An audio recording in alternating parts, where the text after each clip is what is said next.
राजस्थान में इस महीने चुनाव होने हैं और चुनावों को देखते हुए जहां एक तरफ बीजेपी सत्ता पर काबिज होने के लिए चौतरफा जोर लगा रही है, तो वहीं सत्ताधारी कांग्रेस भी हर चुनाव में सरकार बदलने के ट्रेंड को तोड़कर सत्ता में वापसी के दावे कर रही है। लेकिन इस बीच कांग्रेस को लगातार झटके भी लग रहे हैं। अब सरकार के 2 वरिष्ठ मंत्रियों के चुनाव लड़ने से इनकार ने कांग्रेस को राजस्थान में चिंता में डाल दिया है।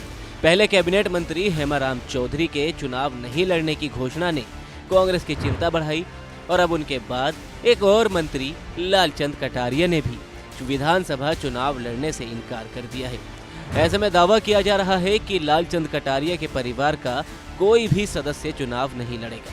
अटकलें थी कि कांग्रेस लालचंद कटारिया को झोटवाड़ा सीट से मैदान में उतार सकती है, लेकिन कटारिया के चुनाव लड़ने से इनकार ने कांग्रेस को मुश्किल स्थिति में डाल दिया है।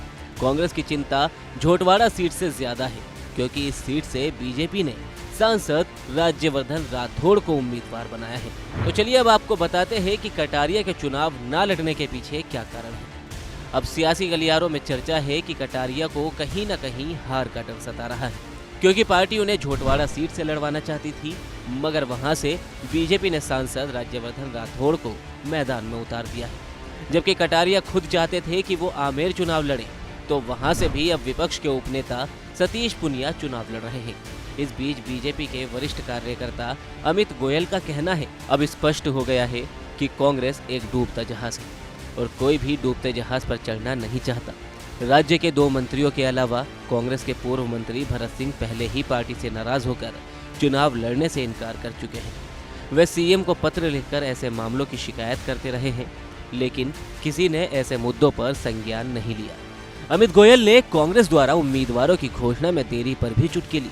उन्होंने कहा कि जबकि सीएम अशोक गहलोत कह चुके हैं कि वह चुनाव से लगभग 2 महीने पहले ही सीटों की घोषणा कर देंगे, लेकिन इतनी सीटों पर उम्मीदवारों की घोषणा में देरी सवाल खड़े करती है। पार्टी के अंदर बहुत ज्यादा अंदरूनी झगड़े हैं। अपने राजस्थान दौरे पर प्रियंका गांधी वाड्रा ने सचिन पायलट को पार्टी का भविष्य बताया था। हालांकि कांग्रेस के पोस्टरों से पार्टी का ये भविष्य ही गायब है।